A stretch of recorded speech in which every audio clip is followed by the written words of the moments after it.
Sir మాది మిత్తవల sir. మా పాప పేరు అశ్విని.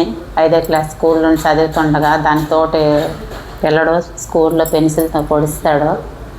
దానికి మాకు ఇబ్బంది అయ్యి పక్క ఊర్లో హాస్పిటల్కి వెళ్ళాము. అక్కడ అర్జెంటుగా ఆపరేషన్ చేయాలన్నారు.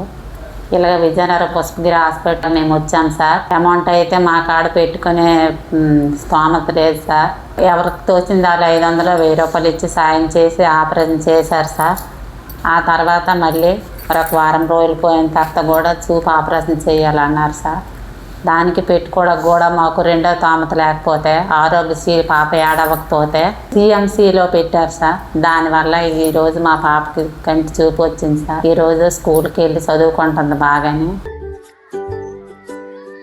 మళ్ళీ మేము తనిఖీకి వచ్చాం సార్.